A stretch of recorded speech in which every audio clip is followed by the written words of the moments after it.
Hi everyone, yes, that's my queen trying to sort out some food for Black History Month for her class. Today we're going to prepare jollof rice, and this is what you're looking at.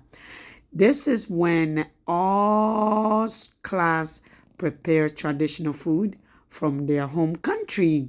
So we decide to prepare jollof rice. So today I'm going to take you through the process of making a very simple jollof rice for your class. For anybody, vegetarian can eat it, halal, people who don't eat the traditional meat you buy from grocery store here, but only buys halal meat. I'm preparing it for a class of 20 something, mixture from every country. So bearing in mind that you want everybody to enjoy your food. So today I'm going to take you through a vegetarian jollof rice, but tasty, just like the jollof rice you remember from back in Ghana. This is Ghana jollof rice. So this is the special jollof rice, the original. Okay, so here you go. This is your onion to start with. Sauteing your onion. You want the onion to be a bit browny, not burnt, but a bit browny. And I'll take you through. I like my rice to smell good, like the aroma. So I'm adding a mixture. I have all sort of things. The African flavor, which is the season, the sorpimento, clove. I have a srusa. I even have budbiaba, the thing that makes kilawilli smells fantastic. I have all my seasons blended for all kinds of food. So this is pepper that's going in it. So I first put my seasons with the oil together with the onion, so you can get that aroma, and it smells like the aroma is so good. Okay, so just to get your food to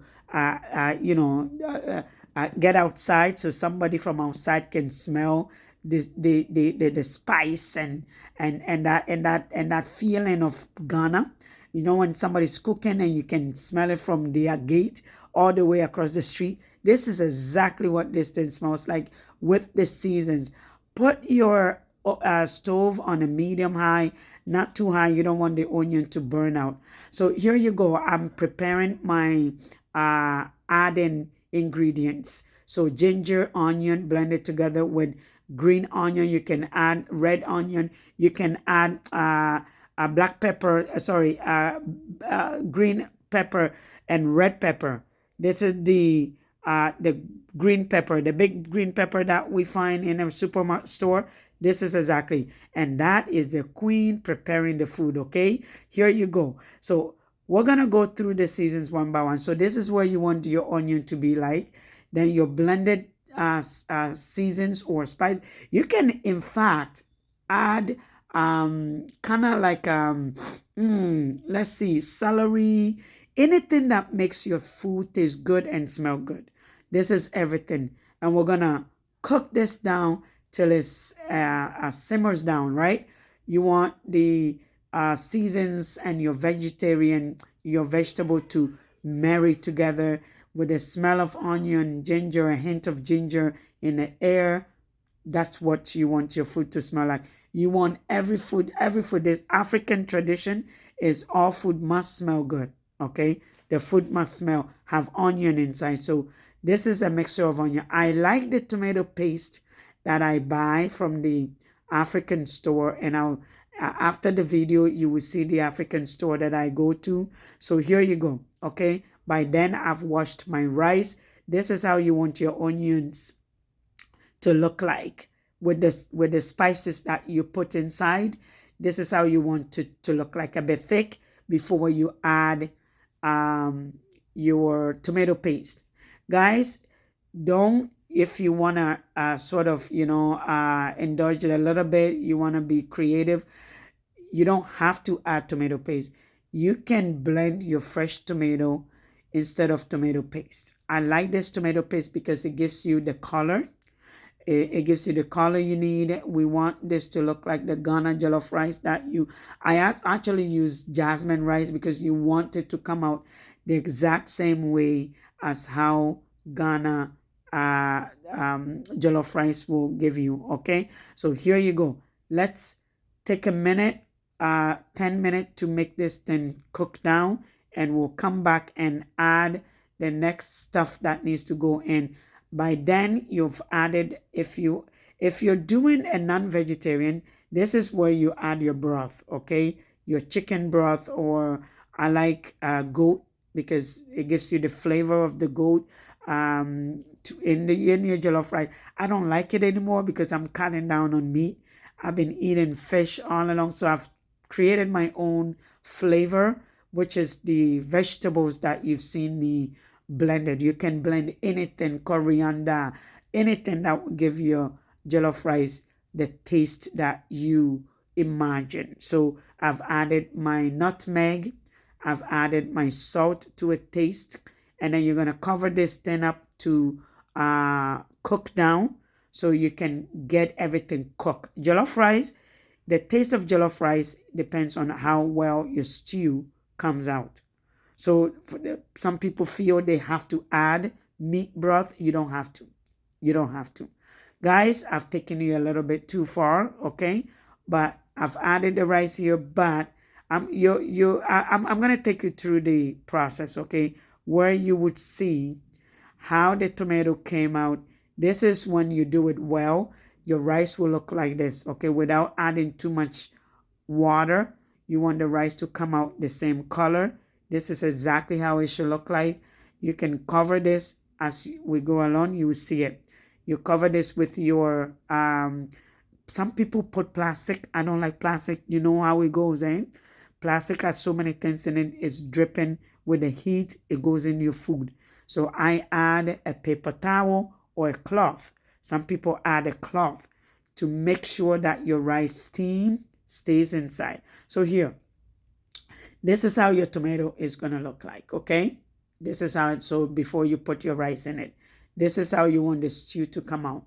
Thick, cooked well, smells good, tastes good as a stew that you're going to not put rice in it, but as a finished stew that you're going to eat with regular rice, white rice. You want the stew to taste just as if you've done cooking your stew chicken.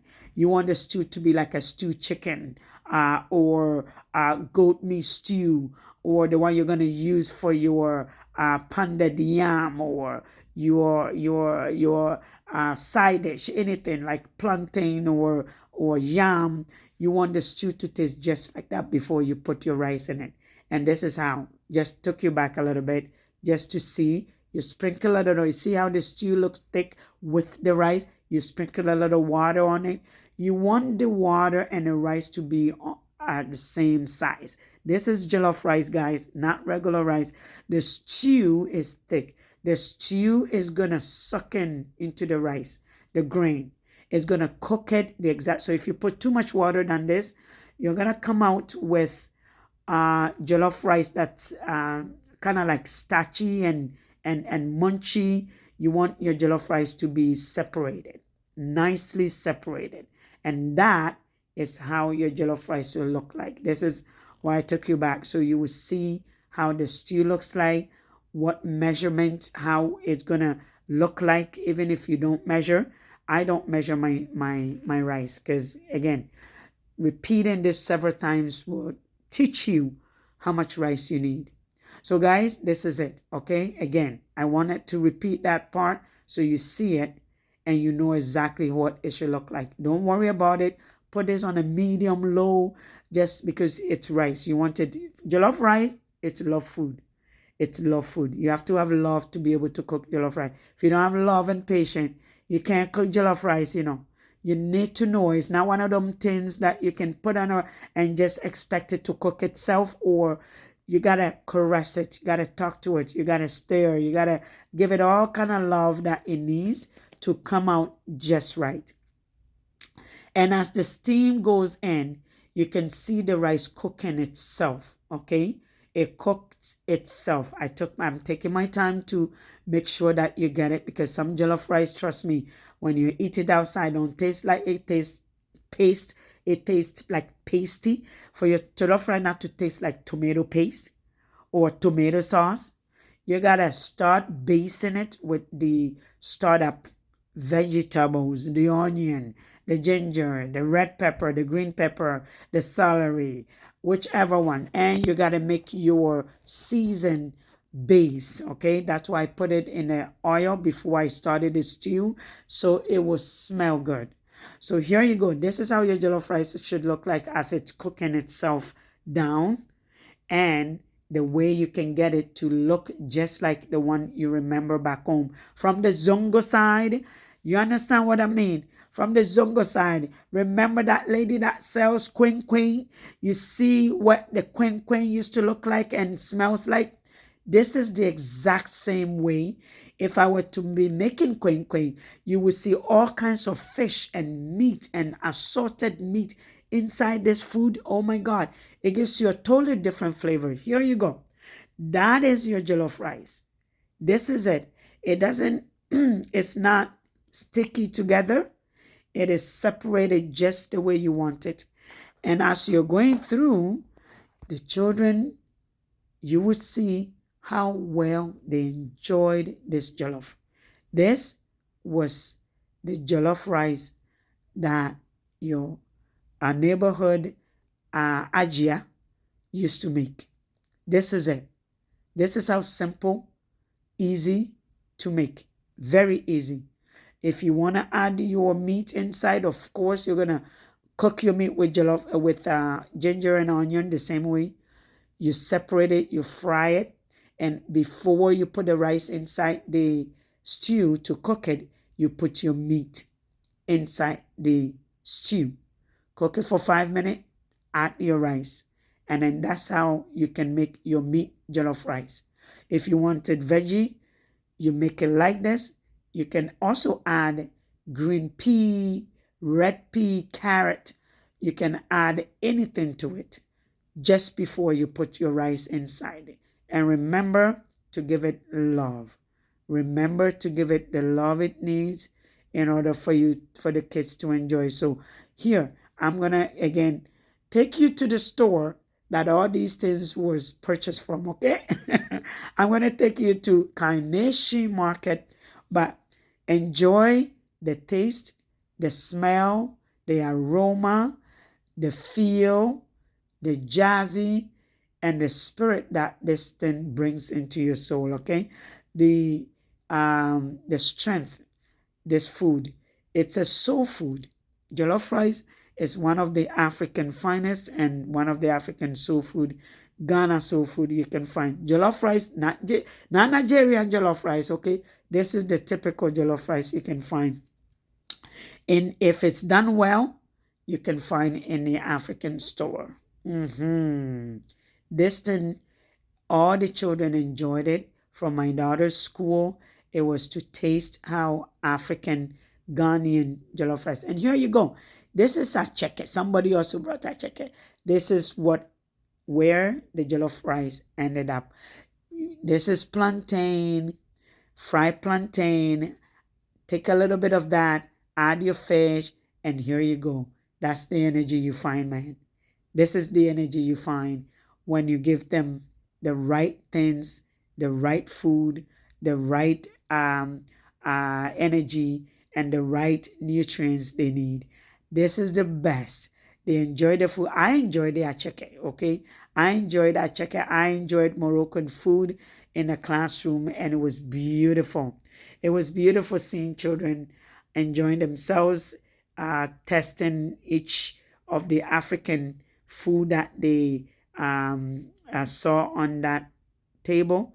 And here you go, beautiful kids enjoying beautiful food. Here you go. Here's the store, Carnation Market.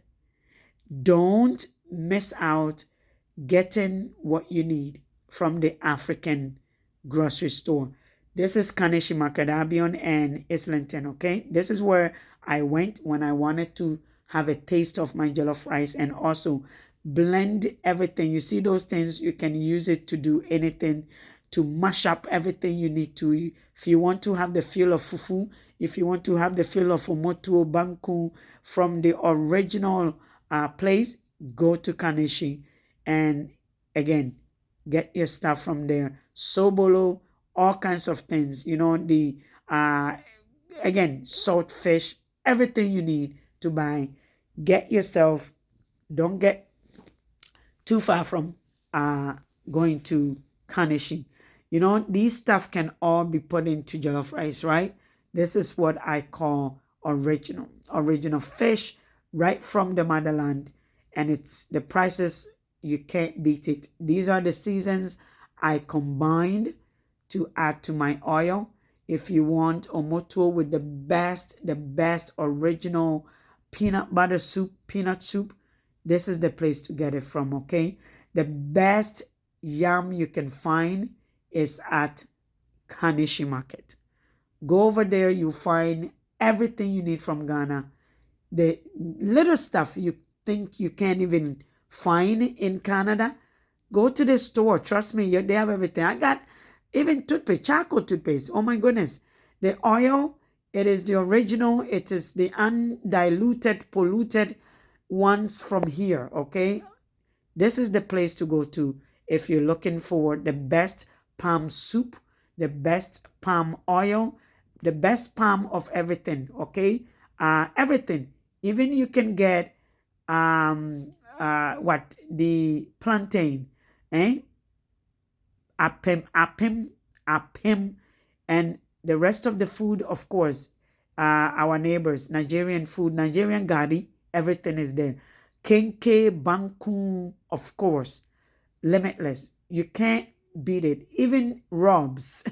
You want, your bone is aching. You want something to massage it, black soap, anything. Go to Kanishin. Kanishin is right at the corner of Albion and Islington. They have another branch in Brampton. Of course, I'm going to make my way there to see what else is there. The best of African food. Here you go. Enjoy chocolate, the original and the authentic and the pure form of chocolate. Sobolo, as I said it, everything is for you. Everything, everything. Get to